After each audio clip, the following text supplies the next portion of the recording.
Hi,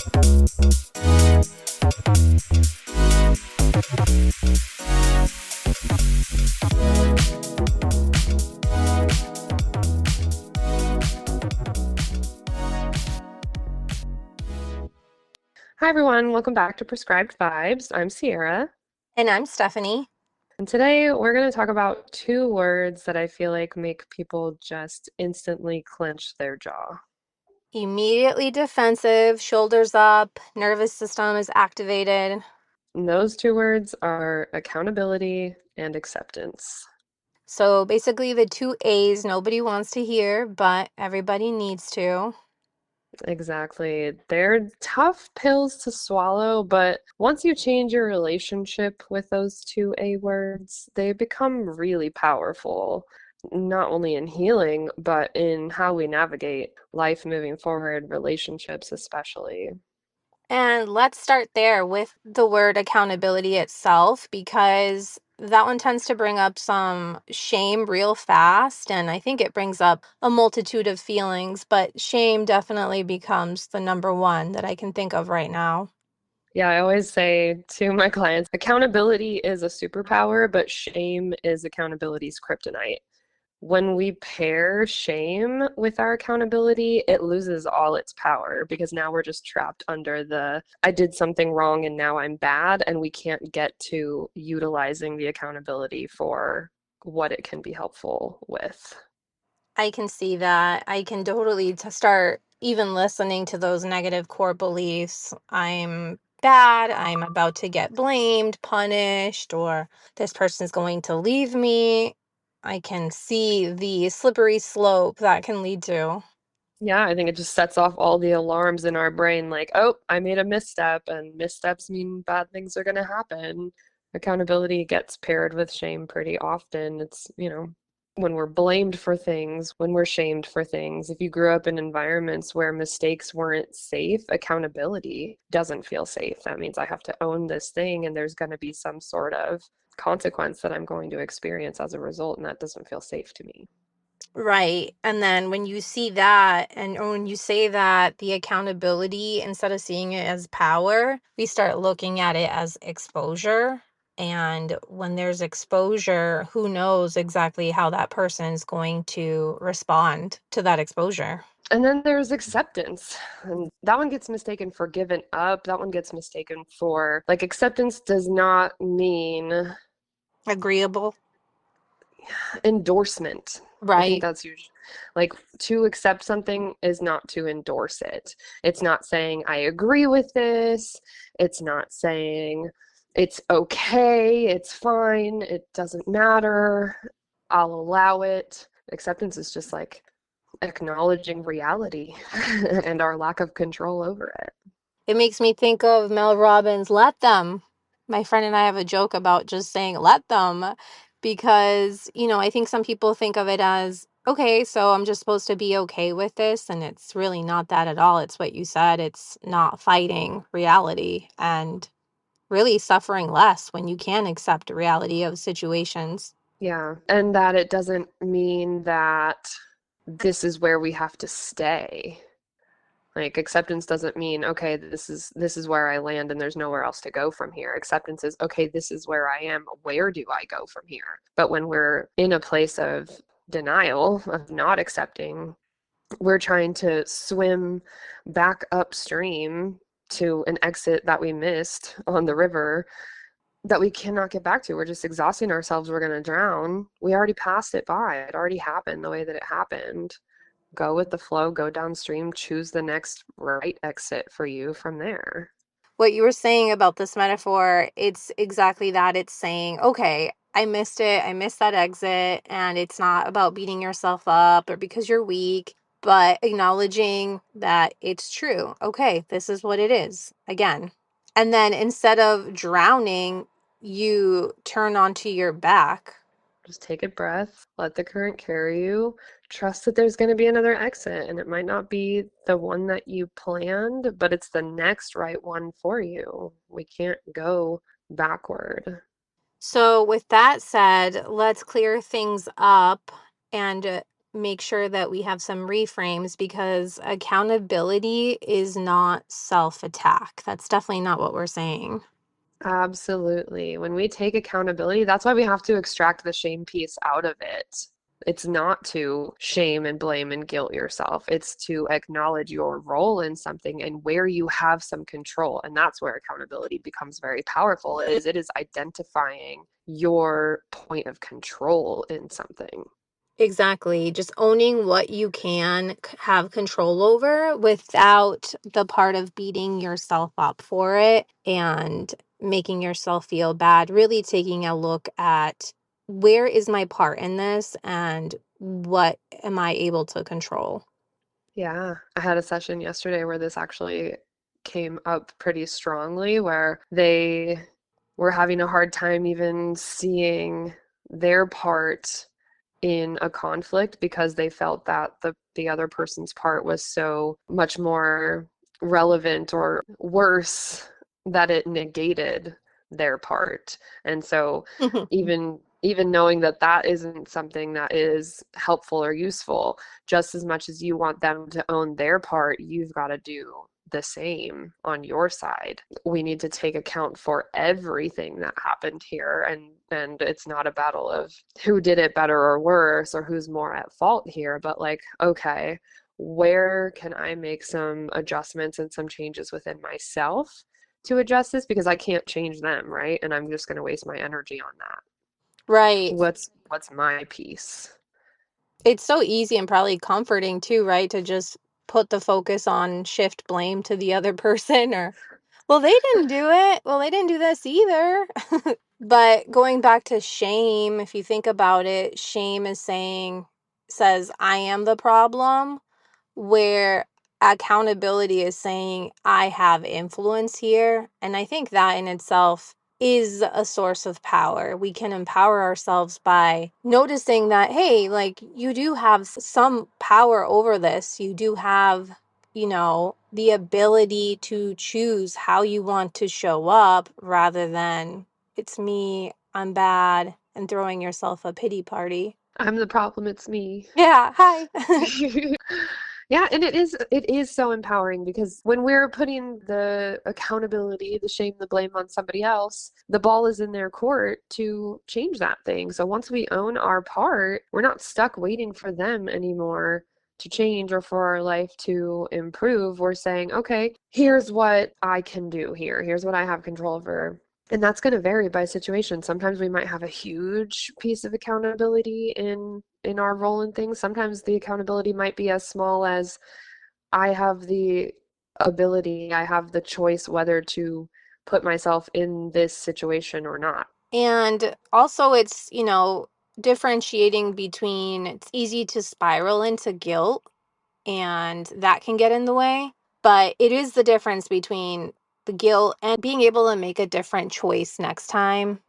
Even in that moment, like, okay, I can choose and sit here and feel bad about myself and, fuel it and regret, or I can figure out, what do I want to do about this? What choices do I have? Yeah. And I think acceptance ties into the accountability piece, right? Because once we accept what we are accountable for, then we can make a different choice next time. But if we're spiraling in the guilt and what it means about us and how we're a terrible person, we're not going to learn and do better, right? Shame and guilt doesn't inspire us and motivate us for change. It buries us. And typically we're going to spiral into that same cycle repeatedly. And so being able to accept our accountability in something gives us the power, empowers us to make a different choice next time. Don't make it mean something about you. Just pivot. I tell clients all the time, pivot. Okay, that happened. It didn't go great. Pivot. Were you being intentional about that thing? Were you being malicious about that thing? Typically not. And if so, let's look further into that. But typically not. And so you take that information, you take that experience, and you pivot to make a different choice next time. I use that word so much too, pivot or Pivot. redirect. Okay, we got to pivot here. And I literally in my head think about like a little robot walking around and like, oops, or like the vacuum at like, those little Yeah. robot vacuums. Oh, it caught, and then it tries to go the other direction.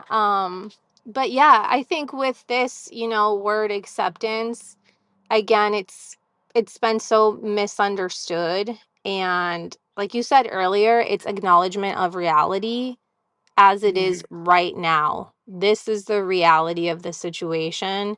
And Yeah. rather than fighting it, it's accepting that this is what it is. Yep.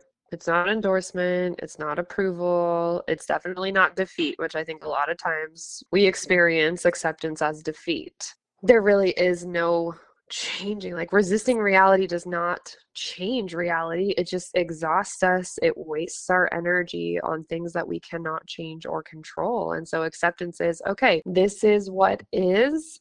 And I even use this like acceptance in all forms, right? Through experiences that we have. But even I like to use acceptance when it comes to our self-image and our self-esteem. Like I accept where I'm at today, despite the fact that I have goals to be somewhere else, right? Like if I wanted to grow my hair out long because I hate it short and I accidentally chopped it off. If I want to gain weight or lose weight, if I want to change my style altogether, like accepting, okay, this is where I am and I want to be different. And rather than fighting myself on that and saying, you're not this, not accepting reality and blaming and shaming ourselves about that, being like, okay, here's where I am today, and that's okay. This isn't going to change overnight, but here's how I adjust and move forward into the person that I want to be eventually, and that's going to take time.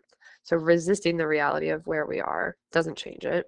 Accepting it gives us somewhere to go from there. Yeah, I can definitely name some examples of myself or even people I know resisting. And it's when you see it in other people, I'm like, oh, can you just stop, please?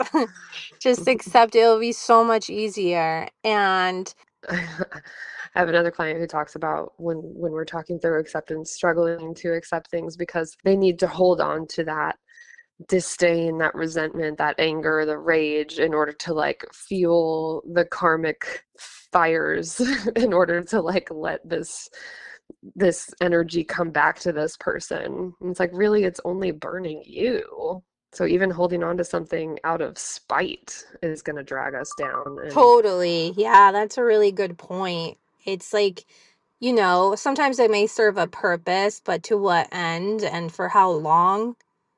I'm all for feeling, obviously your feelings. At the same time, it's like, all right, I felt that. I don't want to dwell here or live here because then it really gets in the way of exactly what we're talking about, either acceptance or taking accountability. that's such a good point because acceptance and accountability is not to invalidate your feelings or your experience. We must acknowledge first. We know this. Acknowledge. Exactly. And here's the thing, the accountability and acceptance, these two don't work alone. They can definitely work together. Yeah, accountability without acceptance can turn into self-punishment. And at the same time, acceptance without the accountability can turn into stagnation. Yeah, such a good point. If we just accept that this is what it is without taking accountability and making change, everything's going to stay the same. If we just take accountability without accepting, we're just being hard on ourselves and spinning our wheels a little bit. So together they're going to create balance for us. And if it helps to remember this, acceptance says, this is where I am. Accountability says, this is what I can do from here.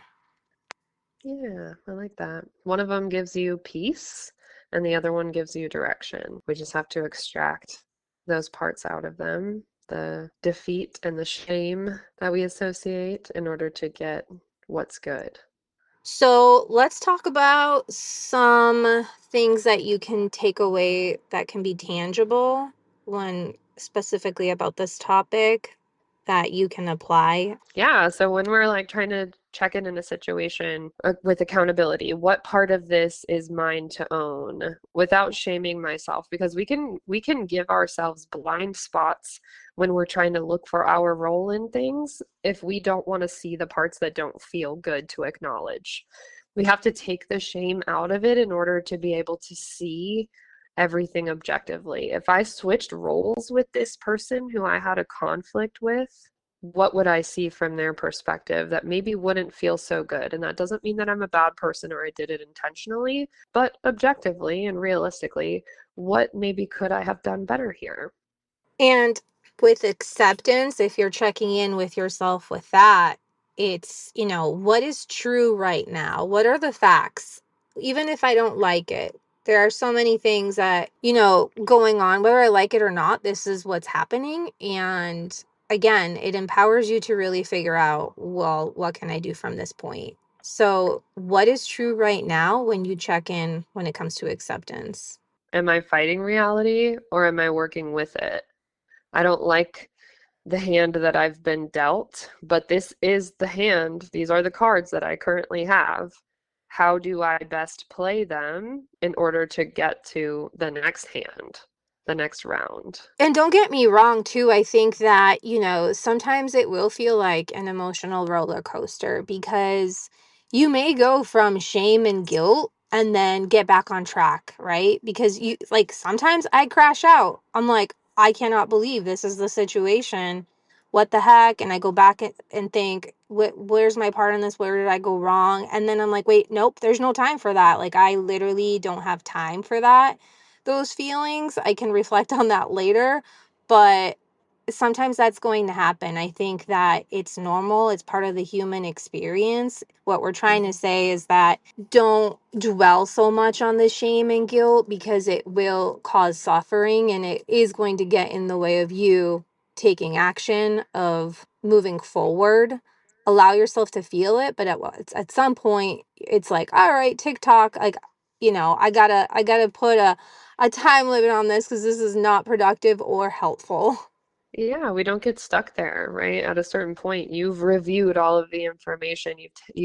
There's nothing new to go back over, and so you have to decide what to do with it from there. Yep, exactly. You don't have to drown proving how hard you can swim. Yeah, and you don't have to shame yourself into growth. So, accountability again gives you your power back.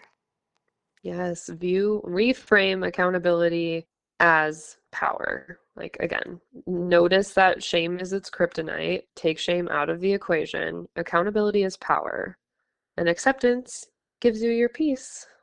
And when you have both, You stop surviving and you start choosing. yep, from surviving to thriving. Yes, queen. But again, it is a process. And don't beat yourself up.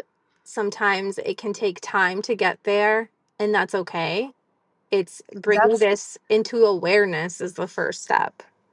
that is so important, honestly. Like, do not expect yourself to never experience the shame or the denial or the defeat or all of those things. Don't expect yourself to hear everything we said today and just make this change that's a complete 180. It is a process in adjusting this relationship with ourself and these two tools, as we will call them, accountability and acceptance. It's going to take time to shift and mold your relationship with those things and with yourself as you navigate that. So don't be hard on yourself if you're not doing it flawlessly. Like we still don't do it flawlessly. We're human beings. Don't expect perfection. Yep, 100%. Preach. So, thank you so much, everyone, for listening. And as always, we're open to your feedback, opinions, topics you'd like for us to cover. And don't forget to follow us. Yes. Like, subscribe, share with your friends, review, all that good stuff. We know we have been a little bit less consistent with what we've been putting out lately. Life gets chaotic. Thanks for still being here with us. We're going to try to get back on track a little bit as we can, but the more traction we can get, the better. And we appreciate y'all. We're just coming up on our 1 year anniversary of this little podcast, and we've had so much fun with it. Totally. And thank you so much for all our listeners. We hope to get out another episode before the holidays. All right, today's vibes are prescribed as accepting and accountable. Love it. We'll see y'all next time. See you next time. Bye. Bye.